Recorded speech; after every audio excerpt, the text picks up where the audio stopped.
ইদানিং তো মেকলিগঞ্জে ব্লকে পুরা ঘুরতেছেন, হলদিবাড়ি ঘুরতেছেন, আপনাদের এসআইআর কাজ কেমন হচ্ছে না হচ্ছে কিছু বলবেন? এসআইআর এর কাজ দিল্লির সরকার নির্বাচন কমিশনকে পকেটে ভরিয়ে যেভাবে আমাদের এই বাংলার বুকে দমন পীড়ন নীতি চালাচ্ছে, সাধারণ মানুষকে আজকে মৃত্যুর বুকে ঠেলে দিচ্ছে, এটা লজ্জাজনক। আমরা সবসময় বলেছি, যদি কোনো অনুপ্রবেশকারী এসে থাকে তার দায় কেন্দ্রীয় সরকারের, যদি এখান থেকে চলে গিয়েও থাকে তার দায়ও হচ্ছে অনুপ্রবেশকারী নয়, কেন্দ্রীয় সরকারের। কারণ তাদের আইনের আওতায় আনা উচিত ছিল, সেটা না এনে আজকে যেভাবে ষড়যন্ত্র করছে এবং আমাদের এই যে সামাজিক যে মেলবন্ধন ছিল তার মধ্যে আঘাত আনছে, এটা সত্যিই খুব লজ্জাজনক।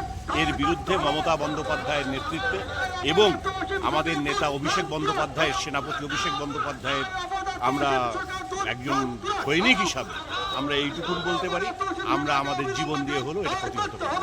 কেমন গ্রামে গঞ্জে ঘুরতে কেমন সাড়া পাচ্ছেন? সবখানে এসআইআর নিয়ে আমি বিভিন্ন গ্রামে বিভিন্ন অঞ্চলে গেছি, এসআইআর নিয়ে মানুষের মধ্যে যে বিভ্রান্তি সেটা দূর করেছি এবং আগামী দিন যাতে আমরা এই ঘটনাগুলোকে মানুষের সামনে নিয়ে এসে মানুষকে সাহায্য সহযোগিতা করছি। সর্বত্র ক্যাম্প তৈরি হয়েছে, সেখানটাতে যদি কারো কোনো রকম অসুবিধা হয়ে থাকে তাদের সেখানটাতে যাওয়ার অনুরোধ করছি।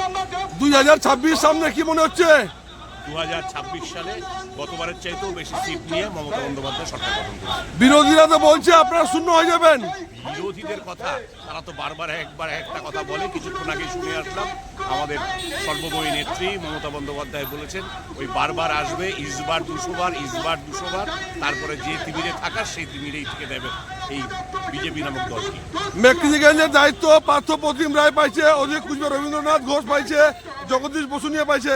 পার্থ দা পাওয়ার কেমন হবে দিকে এলাকাটা? অবশ্যই ভালো, কারণ দলের সৈনিকও একজন, রবিদা একজন আমাদের প্রত্যেকের লিডার, স্বাভাবিকভাবে তারা দায়িত্ব পাওয়াতে আমি খুশি। আপনি এবার কি বড় ধরনের কিছু পাচ্ছেন দায়িত্ব? আমরা রাজনৈতিক কর্মী, আমরা দলের একনিষ্ঠ রাজনৈতিক সৈনিক, কাজে দল যে সিদ্ধান্ত নেবে সেই সিদ্ধান্তের সঙ্গে এক সহমত। ধন্যবাদ আপনাকে।